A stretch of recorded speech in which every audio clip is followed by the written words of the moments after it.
Listener discretion is advised.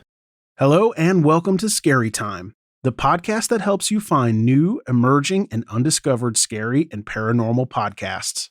I'm Greg, the host and curator of Scary Time. Today's episode is from Horrifying History. Horrifying History is where science, history, and the supernatural collide. If you like today's episode, make sure to check out the episode description for links to subscribe. All right, let's get this show started. Begin.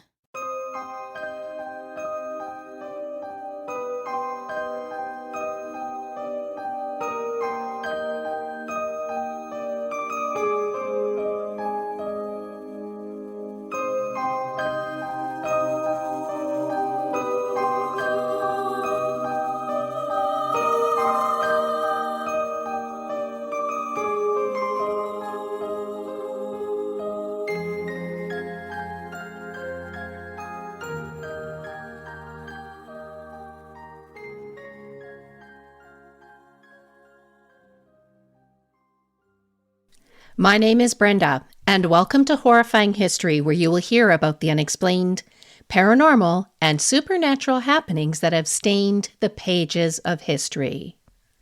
Do you know what I missed during COVID lockdowns? I missed going out to a restaurant or having drinks with my friends in a bar. There's nothing quite like partaking in an alcoholic beverage while catching up with friends. Many people use these spots as meeting places, but sometimes the regulars never actually leave. Welcome to episode 87, Haunted Taverns.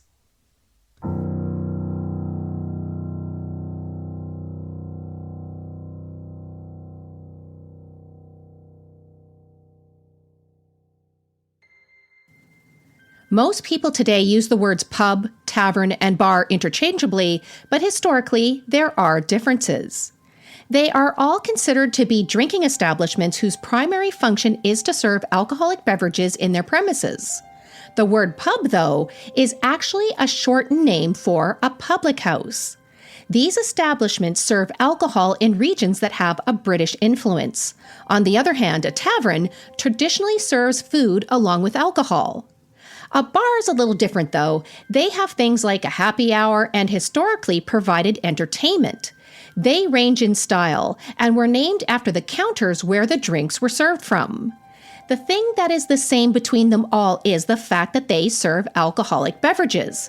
So, my dear listeners, as many of you have learned the hard way, just like I have, with alcohol sometimes comes trouble. And with trouble, sometimes things occur that can stain history to a point that ghosts of the past remain.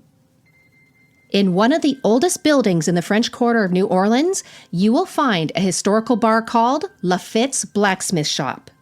When you walk in, you'll see plenty of spirits, and they're all located in the back bar. Vodka, tequila, gin, but these are not the only spirits that you can see there.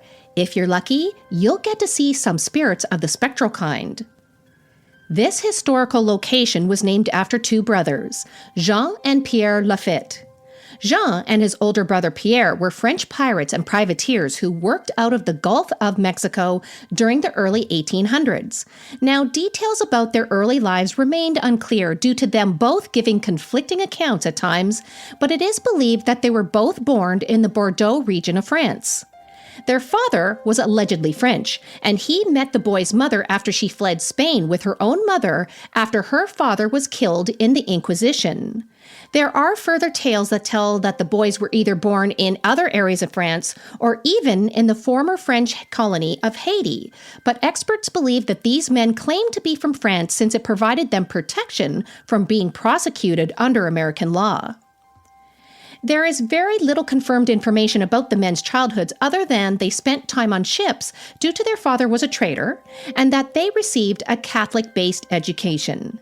They were both considered to be bright and resourceful, and they both were a hit with the ladies. They loved drinking, gambling, women, and acting like they were more aristocratic than their peers. It is speculated that both Jean and Pierre ended up in New Orleans after violence started to escalate in Haiti due to the Haitian Revolution. Soon after arriving, the men started to make a name for themselves as some of the most notorious smugglers and privateers around, and they used this bar as the base of their operations under the guise that it was a blacksmith shop. This shop was actually a depot for the men's smuggled goods. This also included slaves. Now, the brothers preyed on the Spanish and disposed of their stolen items through their merchant connections. Due to their strong influence, the British offered Jean the opportunity to captain his own ship with the Royal Navy if he would align with them. Now, Jean pretended to cooperate with them, but he used this as an opportunity to warn Louisiana officials of any danger coming New Orleans' way. But officials, they didn't want to believe a person outside the law, and they sent the U.S. Army and Navy to capture Jean and Pierre's ships. Now, they were partially successful, but this didn't stop these men. Jean then decided to offer his assistance to the forces belonging to General Andrew Jackson. Jackson's forces were already weakened, and they were trying their best to protect New Orleans at this time. Jean's offer couldn't have come at a better time.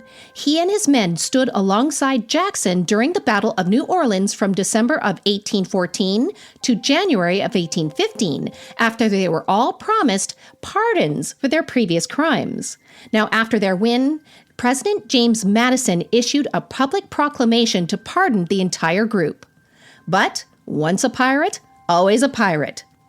Jean and Pierre immediately went back to their thieving ways. They continued to privateer along the coast of what was then called the Spanish Americas for several more years. Now, Jean died almost 10 years later somewhere off the coast of the Yucatan Peninsula, but this doesn't mean he's gone. Patrons of Lafitte's blacksmith shop have seen his full-body apparition for years. He is often seen walking through the building with the bar's century-old floorboards creaking under his feet. But Jean, he's not the only ghost in this bar. Legend says that back in the late 1800s, the upstairs of this bar was rented to a mysterious woman. She allegedly committed suicide on that floor, and many customers have seen her through the years. It is said that she's a very sweet and talkative ghost, and she loves to cozy up to the patrons and whisper ghostly sweet nothings into their ears. Let's just say that this does not get her any dates. But with the good ghosts come the bad, and Lafitte's have these too. It is said that this location is the home of disembodied red eyes that will stare at you from the unlit corners of the first floor. Many report that they will notice something starting to manifest from the corner of their eye, and when they turn to look, the red eyes latch onto your very soul, preventing you from looking away. Soon, they start to fade, leaving the guest terrified. Who or what belongs to those horrifying eyes? Is it a demon, a dark soul, or perhaps just too many liquid spirits? If you're brave enough, perhaps you should go and ask them for yourself. Now, our next stop on our ghostly pub crawl is in Regina, which is the capital city of the province of Saskatchewan in Canada. Located on Treaty 4 territory, it is rich with history and heritage. It is the location where every single Royal Canadian Mounted Police officer goes to train, and is the home to one of the world's best pro snowboarders, Mark McMorris. It is also home to Canada's oldest symphony orchestra, Canada's only medieval-style castle, and some of the most hardcore football fans you'll ever run into. But it's also the home of the Bushwhacker Brew Club, which is known for brewing its own beer. It has, in fact, 12 year-round beers and over 25 seasonal selections. As well, it makes its own blackberry mead. All of these are a source of pride for this brew pub, since their creations have earned them 21 national and 3 international awards. But there is something else at the Bushwhacker Brew Pub that they're well known for, and this also is a source of pride. It's their resident spirits. No, we're not talking about the ones in their back bar. It is said that the Bushwhacker Brew Pub is haunted by what is called the Straththey Ghost. The tale of this brew pub starts well before it was a bar. In fact, before 1912, the area where the brew pub now sits was a laundry. It is unknown how big it was, but this building was destroyed in 1912 by a tornado. Dozens of people were trapped in the damaged buildings, and hundreds of people from the surrounding area came to help.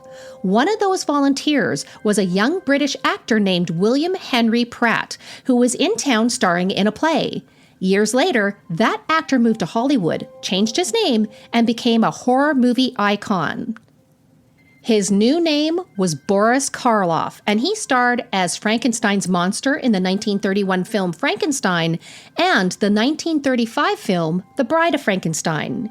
He also had lead roles in the 1932 film The Mummy, and he narrated the now classic How the Grinch Stole Christmas, which was released in 1966. Now, the current building was built in 1914, and it was planned to be the biggest warehouse in Regina. When it opened up the following year, it was a very busy place. Railway cars would be unloaded from the train tracks beside the building, and shopkeepers would go there daily to purchase their goods for their stores. Now, all of this was managed by a young man named James Strathdee. This made James and his wife part of the city's elite, and soon his name was on the building along with the building's owner and a man with the last name of Campbell, who became the assistant manager. This is how the new building earned its name as the Stuart Strathdee Campbell Building. But then, in the early 1930s, James went to Calgary, Alberta on a trip. On the way home, he was involved in a major car accident. He was very seriously injured and also received a head injury. He was able to physically recover, but had to live with a permanent acquired brain injury. It is said that he was never himself again, and due to his diminished capacity, he lost his authority to his assistant Campbell. James became very depressed. And then one October morning in the late 1930s, James was found lying on the railroad tracks near the building. Beside him was a shotgun, and James was dead after being shot in the head. Local police came to the conclusion that James committed suicide, but many people did not believe this. Why? Even with his changed mental state, those who knew James did not believe that he would ever kill himself and that he would do it in such a public place, and he wouldn't have done it at a time where he was likely to have been seen or perhaps stopped. After James's death, Campbell took over as manager, and with time, the warehouse was not needed as it once was. Soon, it was turned into a warehouse for the Eaton's Company, and then it was transformed into offices and storage for the Saskatchewan Liquor Board. It then became a furniture store and a strip mall. Today, this building is a mixture of both residential and business, with one of these being the Bushwhacker Brew Pub. Throughout this building's evolution, both residents and workers report very strange things occurring, and that they see regularly a full-body apparition of a man. He has a full beard, and he wears 1930s clothing. He is mostly seen at night, and before he appears, many people feel a sudden cold movement of the air that seems to come out of nowhere. Those who have seen this spirit believes it's a ghost of James Strathdee, and those who work and live in the building lovingly call him Jim. One tale that is told about Jim happened to a man who owns a bakery on the second floor of this building. He said that one night at 3 a.m., a man with a long beard and a brown plaid shirt walked past him like he wasn't even there. After Jim walked past, the man quickly turned to see him walk away, and no one was there. Another man who owned an antique store on the third floor would tell people that he didn't believe there was a ghost in that building. It was just local lore. But then one night, this man was working late. When he finished for the night, he turned off all the lights and he walked towards the stairwell to leave his shop. He closed the large wrought iron gate that is at the store's entrance and he locked it. He then turned off the lights outside the gates and looked up to notice that he forgot to turn off one light inside his store. He then said out loud jokingly, "Darn! Hey Jim, can you turn off that light for me?" The light suddenly got brighter and then it turned off on its own. This man is now a believer. But most of the sightings and experiences occur at the Bushwhacker Brew Club. Staff report seeing Jim and experience strange cold drafts where there shouldn't be any. One of the brewers from the business once reported that he went into the building's boiler room to work on one of the boilers. It was late in the afternoon where the brewer unlocked the boiler room door to start his work. A short time later, a piece of coal flew out of the darkness above the boiler, and it bounced off a pail that was next to him. The man, he brushed this off, and then a second piece of coal was thrown. When a third piece came out of nowhere, the man left quickly, knowing that someone or something did not want him there. But even with this experience, those who work or live in this building believe that Jim is pretty happy there. In fact, most say that this ghost is actually helpful. They believe that this is because of Jim's Celtic heritage and that he's in a building and pub that celebrates his own history.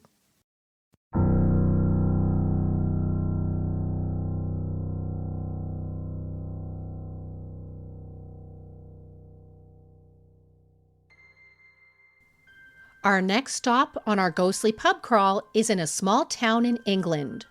Rye is located in East Sussex and is known as a tourist destination. In fact, one of the most popular places to go is Mermaid Street, which is one of the most Instagrammed streets in the United Kingdom.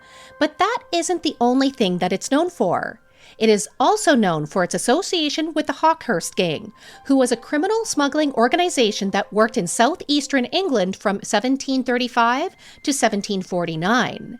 This gang used two ancient inns called the Mermaid Inn and the Old Bell Inn in their crimes, since these two are said to be connected to each other by a hidden secret passageway. Maybe this is the reason that the Mermaid Inn has the reputation of being very haunted.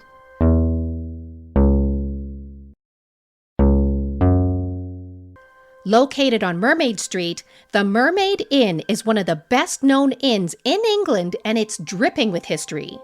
It is believed that it was built in 1156 due to this is how old the cellars are dated to be. In medieval times, it was an ale house that brewed its own ale. As an extra bonus, you could stay there for the cost of 1 penny. It was a very popular watering hole for all the sailors who would come to port in Rye. By the 1420s, though, the building was rebuilt, but it kept its original cellars. Further renovations occurred in the 1500s, and most of this still remains today. Now, this building is not known just as a historical drinking establishment. Catholic priests who were trying to escape the Reformation during the 1530s stayed at this inn, and it also had Queen Elizabeth I as a guest in the mid to late 1500s. By the 1730s, this place stopped being the hangout of queens to become the home of the Hawkhurst Gang.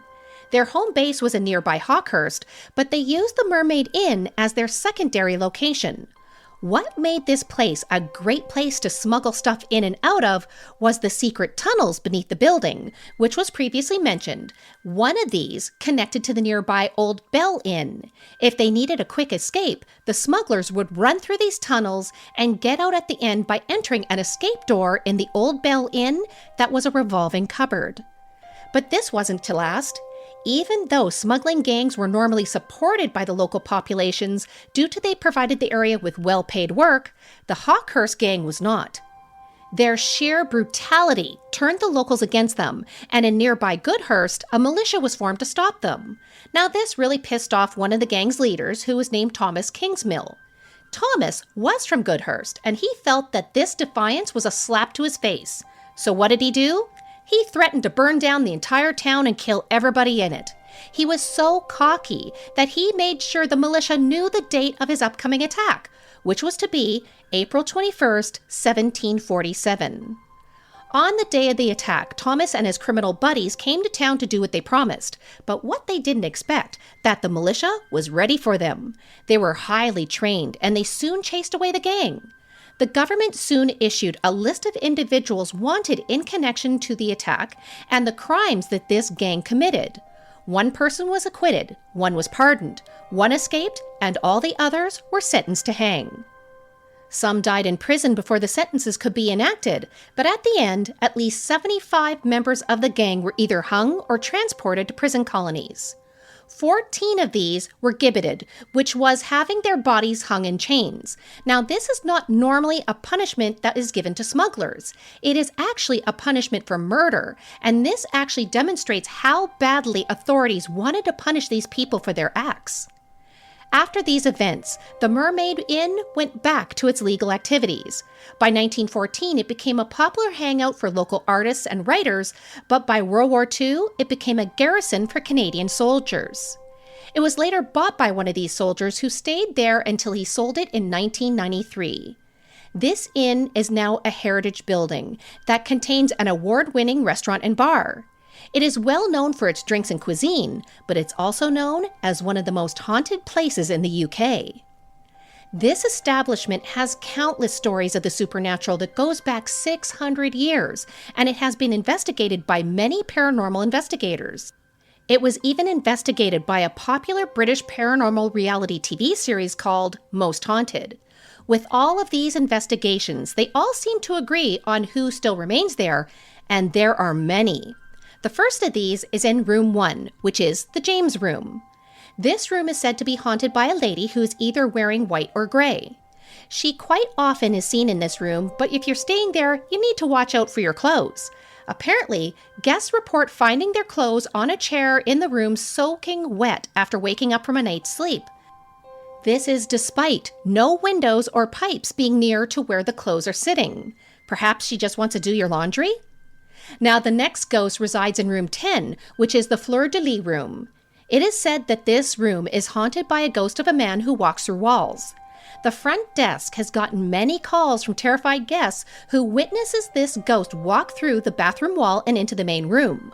But if walking through walls is not your thing, perhaps you should choose to stay in room 16. Room 16 is the Elizabethan room, and it is said that this room was the scene of a duel. People who get to go and stay in this room see an echo of this duel, and they say that they're not sure from what time the fighters are coming from, but they appear to be wearing 16th century clothing. Lore says that after these two fought through some of the nearby rooms, one of the men were killed. He was dragged into a nearby room and thrown through a trapdoor, landing into the dungeon below. Today, many report seeing unexplained light anomalies in that room. Once an employee of the inn was tending a fire that was lit in the fireplace of this room when all of a sudden, all of the bottles that were on a nearby shelf flew off. That employee quit on the spot. Now, dueling men are not the only ghosts that stay in this room. There is also a ghost of a maid who is seen there and in other locations of this inn. It is said that this ghost maid was the girlfriend of one of the Hawkhurst gang, and she was murdered by another gang member who thought that his friend may have told her too much. Now, personally, I think that that would be my version of hell, cleaning for eternity. Our next ghost is in room 17, which was named after former gang member Thomas Kingsmill. In the Kingsmill's room is said to be the ghost of the wife of Hawkshurst gang member George Gray. She is said to haunt a rocking chair that was in that room, and many guests woke up to see this chair rocking on its own. This room regularly has drops in temperature for no known reason, and eventually the rocking chair had to be removed due to too many guest complaints. Is the wife still in that room, or did she go with the chair to storage? No one knows for sure. The next ghost is in room 19, which is the Hawkshurst room. In there resides a male ghost who wears old-fashioned clothing. Many report seeing him sitting at the end of their bed when they wake up at night. In one case, an American woman who saw this spent the rest of the night in an adjacent room with a mattress pulled around her for protection. But all of this should not be a deterrent to stay there.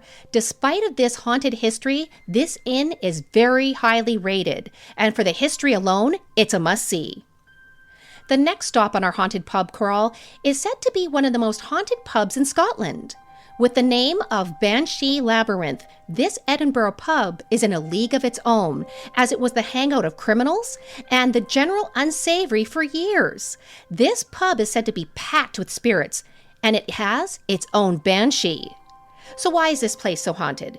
Most believe that it's due to part of this pub was built into the Edinburgh's famous underground vaults.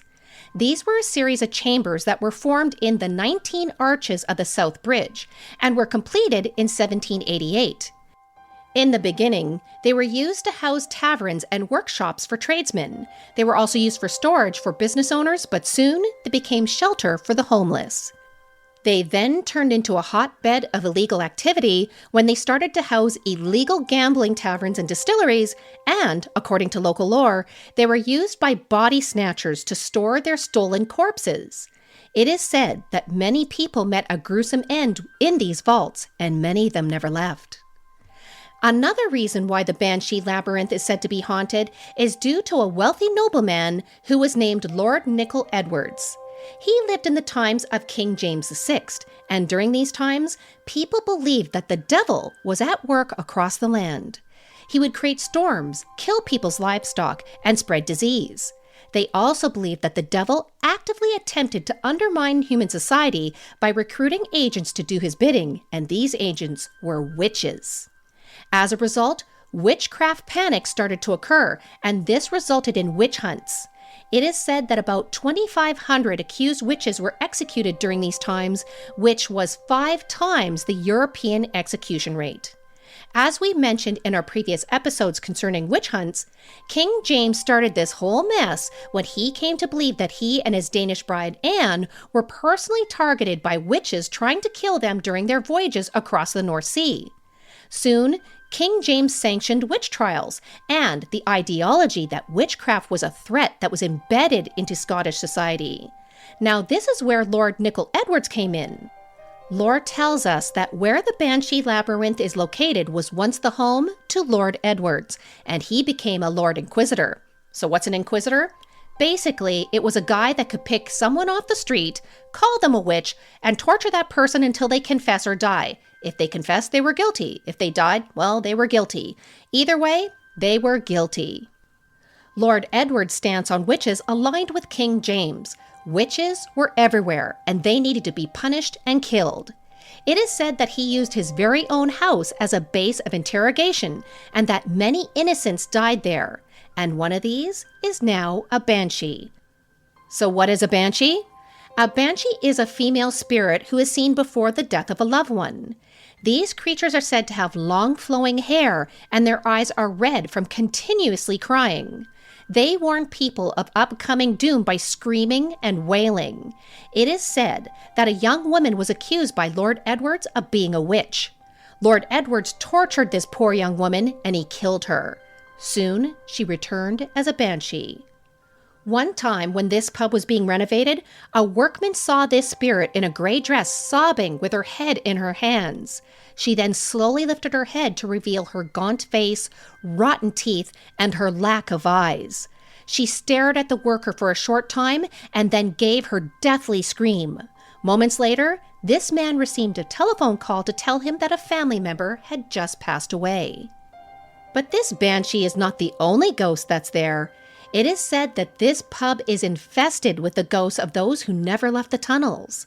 Many of these are also said to be the others that Lord Edwards tortured. But one of these is said to be of a 6-year-old girl named Molly. Molly disappeared in 1814 and she haunts this pub. Why? No one knows for sure, but perhaps it has something to do with a child's shoe being found in one of the building's bricked up chimneys. It is said that the shoe had the word Molly written on it. Who was Molly? Where does her body lay? No one actually knows. Now, some of the ghosts in the Banshee Labyrinth are kind of creepers. There's a ghost who is called Old Jock, who hangs out in the woman's washroom. He apparently loves to turn on the hand dryers and turn them off and slam doors. Then there is one that is called the Watcher. This spirit is of a man who wears a long dark coat, a dark hat, and he has no face. This spirit doesn't just haunt the Banshee Labyrinth, but it is said he also stalks the nearby buildings and the tunnels below. But he isn't the only one. People also report seeing a dark figure who wears a tri-cornered hat, black riding boots, and a long dark coat. They also see regularly a small child playing in the buildings and in the tunnels before they disappear. If you happen to be in Edinburgh and have a desire to drink some spirits while seeing some spirits, this is the place for you. For our last stop on our ghostly pub crawl, we're going to Milwaukee, Wisconsin in the United States. Located in the Walker's Point neighborhood is a bar that no one should be surprised is haunted. Why? Because the Shaker's Cigar Bar was built on top of a cemetery. It was named one of America's top 5 haunted bars by the Huffington Post. And in this place, it's well known that the spirits are not just in liquid form. Walking into the Shaker Cigar Bar, you'll think you'll be transported back in time to the 1920s and the 1930s. The decor will make you think of bygone times, but it wasn't always looking this way. This 4-story building was originally built in 1894 on land that used to be a cemetery. Back then, it was used for brewing and storing one of Milwaukee's most famous exports, beer. Then in 1905, the building was sold and used as a distribution center. It was still used in this capacity until 1922, when famed gangster Al Capone bought it and changed it into a speakeasy. It was run by mob enforcers and soon became the spot for illegal gambling and booze. It also housed a brothel on the 2nd and 3rd floors. It was extremely common during these times that brothels were known for underage girls and violence. It ran this way until 1945, but then, in the years afterwards, it housed different bar establishments until the building was purchased in 1986 by Bob Weiss, who would then develop it into the Shaker's Cigar Bar. When the reconstruction started to occur, contractors started to talk about all the supernatural activity that started to happen. It was occurring almost daily, and soon they thought that maybe they found out why. When renovations started in a 3rd-floor room that they call the penthouse, a female skeleton was found inside of a wall. But she isn't the only body in the building. As we all have learned from horror movies, it's a really bad idea to build on top of a cemetery, and this cemetery was a mass burial ground. None of the bodies were moved, and it is said that the spirits of those buried there are not that happy that there's a building on top of them. Now, in addition to this bar is said to be haunted by the ghost of a young girl who was killed when she fell out of a tree that used to be on this property. And also, there is said to be a 16-year-old former prostitute that was brutally murdered by a client. And then, there is said to be the spirits of 2 men that were killed in the basement over a card game. The mob, they also regularly murdered people for any transgression against their rules in the building. And the spirits of past patrons who just enjoyed all the goings-on in this place and they decided never to leave. Now, this all results in a whole lot of activity. People regularly report seeing ghosts, shadow people, and full-body apparitions. They experience sudden cold drafts, the sensation of the building swaying, and the feeling of impending doom. They hear disembodied voices, watch doors open and close all by themselves, see the lights turn on and off, watch faucets also turn on and off by unseen hands. The spirit of the young girl who fell from the tree is most often seen when she scares people in the washrooms, and the ghost of the murdered prostitute is said to hang out in the penthouse where it just happens that that female skeleton was found. She turns the lights on and off, plays with the television, and interacts with guests by trying to touch or talk to them. She has also been seen in that room crying. In the basement, you can see a male spirit walking around wearing overalls, and many people report an overall feeling of dread and negative energy. But if you're only interested in seeing happy ghosts, you need to stay in the main areas. This is where the happier ghosts who love just hanging out in the bar stay. They usually will watch you eat a meal or have a drink. It is thought that maybe they're just reliving their good times by watching patrons enjoy the food, the drink, and the company.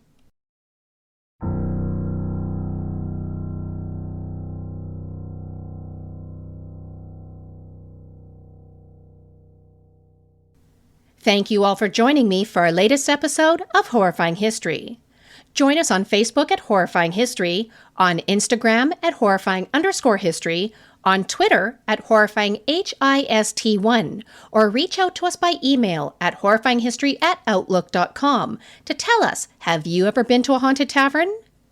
Now, if you haven't done so yet, please remember to hit the subscribe button for our show. For when you do, not only do you let other people know about this podcast, but you download our next episode on its day of release.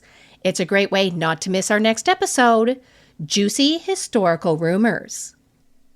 For those of you who would like to take home a piece of horrifying history, you need to check out our store. You will find some great items by going to redbubble.com and by searching for Horrifying History in their search box. And if you guys would like to get a bunch of amazing perks like ad-free episodes, free merch, additional content, and much, much more, we are now on Patreon. Go to patreon.com/horrifyinghistory to sign up today. Thank you all for listening again today. And until next time.